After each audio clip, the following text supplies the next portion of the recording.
Hey guys, HDvee here, and welcome to a brand new video. Today we've got some new leaks to go over about Pokemon Scarlet and Pokemon Violet, some new legendary Pokemon leaks, and then we have a few other things to go over as well for the Generation 9 games. Plenty of stuff to cover though, so if you're excited for the video, make sure to drop a like down below. Let's try and hit 500 likes, really helps out. Leave a comment with your thoughts on the latest leaks, subscribe if you're brand new, ring the notification bell. With all of that out of the way though, let's get into the video, and I really hope that you enjoy. So, starting things off, we have this thread here by Soul Silver talking about the latest tweets from Riddler-Koo, one of the leakers in the community. Now, Riddler-Koo said, talking about the latest two box legendaries, meaning Koraidon and Miraidon, I saw a reflection of Groudon and Kyogre in them, battle-wise, not counting Primal. So obviously he's not talking about the whole Primal evolution that was obviously introduced in Omega Ruby and Alpha Sapphire. He's talking about them battle-wise. So I do believe that this is probably something to do with like their abilities or something. Now, we haven't actually been given any official information about the legendaries. We still don't know their typings like officially. Obviously it's been leaked, but we actually don't know anything about these legendary Pokemon. So it wouldn't surprise me if they do have these new abilities that do boost something in one way or another. But either way, Riddler-Koo said that there is some sort of reflection with Groudon and Kyogre in the new legendaries. So they obviously are compared to them in some way, shape or form.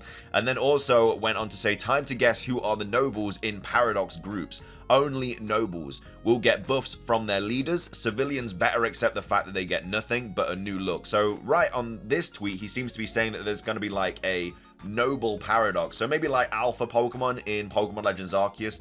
When we kind of went into a group of Pokemon, there'd be sometimes an alpha, and it would be like the one that's kind of the more, I guess, powerful one of the group. And it seems to be the same for paradox forms. Now, we don't know how we kind of encounter in paradox forms and stuff like that. We're expecting to go into their like universe or something through the portal kind of in the middle of the map, or paradox forms kind of come into our universe. But in some way, shape or form, there's going to be some sort of noble paradox Pokemon with all of the other kind of like mini paradox Pokemon. So maybe, yeah, there is like an alpha paradox Pokemon. But either way, Soul Silver are saying, Koo gave us some hints today concerning the classes of paradoxes. Did a theory below that I believe is correct now. I wonder which are the nobles that get boosts. The boosts from Koraidon and Miraidon seem to come from an ability like Groudon and Kyogre's. Do they set a paradox terrain boost? So maybe the legendaries are linked with paradox forms. A lot of people are expecting the third legendary to be the reason behind paradox Pokemon, which of course could be the case.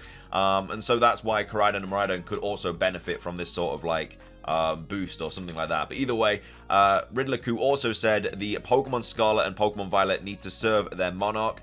Is he, she also a P or being a T, which you know about in the next year. So he's saying, as for this, I think it may be Paradox Suicune and Paradox Virizion could also be Titan bosses like Donphan. That would be sick, but I could be wrong here. It would be cool to see some like Titan Paradox Pokemon. Apparently the Donphans are going to be Titans, the new Paradox Donphans. Which I could see happening, because obviously Paradox Pokemon are a new thing in these games, so they'll want to kind of emphasize that by making like them a Titan boss and stuff. But this is the whole kind of theory about the whole Paradox situation that we've just spoke about. So now that there's a 95% chance we may get our first look at Paradoxes tomorrow. This was before we got the latest trailer, by the way, and obviously we didn't see Paradoxes in the kind of Iona thing. I wanted to go back to these tweets from Koo. PDmon equals paradoxes, and I think we can take what he says here literally. There's more to PRmons than we know. Remember what we first learned about Koraidon and Miraidon?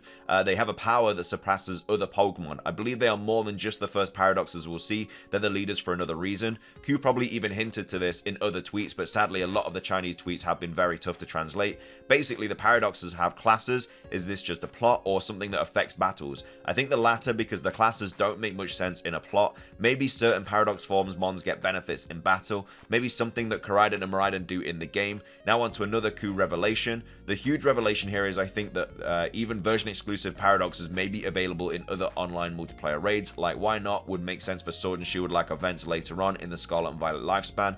Also, Koo posted these tweets. We don't know what these characters translate to exactly, but thanks to talking with HSyn, he explained to me that these characters are used to units for counting something. So got a thinking and counting. 1 unit is a shape, 2 units, 3 units. Koo must have counted them all for a reason. So what could these units be? To me, the answer came in this follow-up tweet. We still haven't figured out what BM stands for, but we believe it's made up for term for paradoxes, and Google's translating what Koo said reads, you can catch BM, which is paradoxes, connected this to 1 unit. And then he goes on to say, these are confirming catching mons in 1 to 7 levels units of raid battles. If I remember correctly, Sword and Shield had a level system like this for raids too. I really think it's a no-brainer. They would be available in raids with friends eventually too, but this is all speculation, of course, because of Q's tweet. So yeah, if you didn't know, Koraidon and Miraidon are of course also paradox forms. They're paradox forms of Cyclizar in their own kind of universe. Which seems to be the case anyway. That's not confirmed, but it's very, very likely to be the case. And as well as that, we might be able to obviously catch the other version exclusive Paradox forms in other games and stuff, thanks to like online raids and everything. But either way, that's that part. Now we've obviously just spoke about this weekend of Virizion, which of course could also be Titan Paradox forms. And as well as that, where he says here, Riddler Q saying Charizard, Umbreon, Gardevoir, Lucario, Chandelure, Greninja, Mimikyu, and Dragapult, the most popular Pokemon basically of each generation. Got 7 passports in total. Time to pull here. Then she lost. So yeah, he's obviously talking about all these Pokemon that made it into the game apart from 1.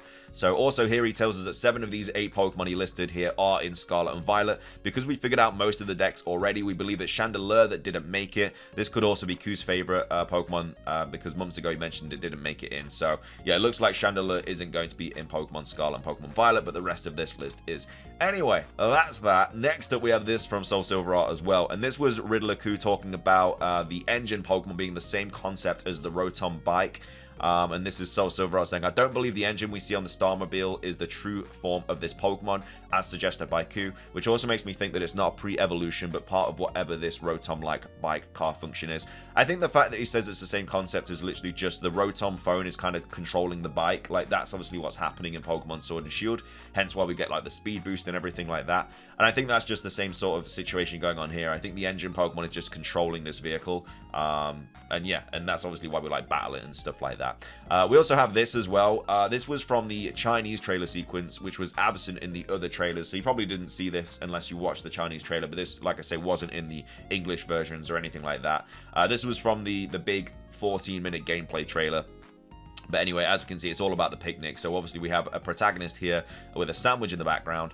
And then he's kind of just thinking about it. And then there's obviously the Pokemon in the background as well. I think with the English version trailers, it was like the normal Johto Wooper. But obviously in this one, it's Paldean Wooper. But we've got like Greedent, Sableye, Goomy, Grafaiai, Sprigatito as well. I love the fact that Sprigatito just still hasn't evolved yet. Like, it obviously would evolve at this point. Like, the time you have like a Greedent and stuff and Grafaiai and everything. But obviously they just weren't revealing like starter evolutions.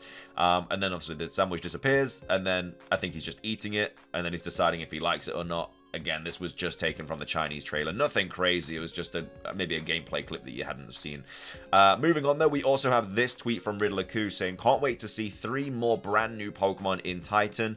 I'm sure early gameplay leakers won't miss this big bomb.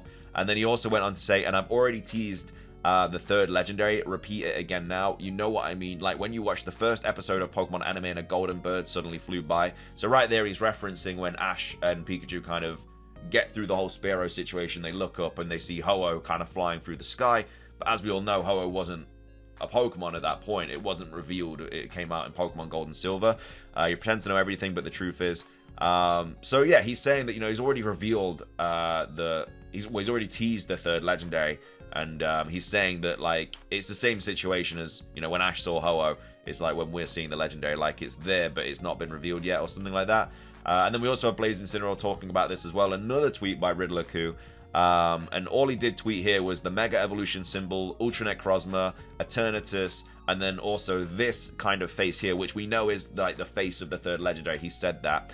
And that's all he tweeted out. He didn't tweet any, like, words with it or anything, but Blaze Incineroar saying Rayquaza, Mega, Necrozma, Z Crystals, Eternatus, Dynamax, and Gigantamaxing all have super forms, counting Mega Rayquaza as a super form due to not being a normal Mega Evolution, because obviously it doesn't need the Mega Crystal to Mega Evolve. It can just do it by using like the move and everything, and you can have an extra held item and stuff, which is why Mega Rayquaza was so broken. So Gen 9 Terrestrial Legend is probably going to have 2 forms, one normal and might get a form that it could swap types. So yeah, that's most likely the case. All these big 3rd legendaries do usually have like extra kind of forms or an extra something. Same with Zygarde as well. Like Zygarde was the 3rd legendary in Pokemon Sun and Moon, and it had like that whole 20% form, 50% form, whatever it was, and then the 100% form. Yeah, all of these third legendaries are having that. I mean, Giratina is another Pokemon that had multiple forms. So yeah, wouldn't be surprising to see the third legendary also having multiple forms or something along the lines of that. And then finishing things off, we also have that this tweet here. So this was Ned replying to CentroLeaks' tweet about like the Pokedex and everything, saying, "This is what I was afraid of." He said, cross-gen evolutions that won't be redeemable in future games. Hopefully this does not happen with Farigiraf and the other evolutions here. And then we have CentroLeaks replying saying, actually, it seems like this may be the case. Game-exclusive evolutions are a thing now. Of course, we had quite a few game-exclusive evolutions in Pokemon Legends Arceus. You can kind of understand a little bit more, though, because it's set in a completely different time period. And there were certain items as well that would allow like Stantler to evolve and stuff, and etc. But now it does seem that that is going to be the norm, because if you look at the website for Farigiraf, it specifically states that Girafarig only in the Paldea region evolve into Farigiraf. So whether if Gen 10 comes out in the future and we have a Girafarig, maybe Girafarig won't be able to evolve into Farigiraf in those games. It's just in Paldea that it can evolve. It's not a massive issue because usually you can just transfer them in through Pokemon Home, or there's like trades and stuff that you can get that will obviously allow you to get the Pokemon. But that's not going to be like every single Pokemon. Like we don't know if all the Hisuian forms are going to be in Pokemon Scarlet and Violet. We know a chunk of them are from like the leaked Pokedex, and also we've already seen Hisuian Zoroark being able to be transferred into Pokemon Home because the official website said that. But yeah, like as we get more Pokemon that have game exclusive evolutions, they're not going to be able to fit every single one into the game. So yeah, it is a little bit unfortunate. I understand why they're doing it, because obviously Girafarig would always be able to evolve, but obviously it has to evolve in like specific conditions in Paldea. But it is a little bit annoying. But if you do like fall in love with a new evolution, it probably won't be in all the future Pokemon games, which again is a little bit of an issue. But anyway, they are all of the latest leaks for Pokemon Scarlet and Pokemon Violet. I hope you enjoyed the video. If you did, please do consider hitting the like button down below. Let's try and hit 500 likes. Leave a comment with your thoughts on anything we covered in today's video. Subscribe if you're brand new. Ring the notification bell. It's everything from me, though. Have a fantastic rest of your day. And until next time, peace.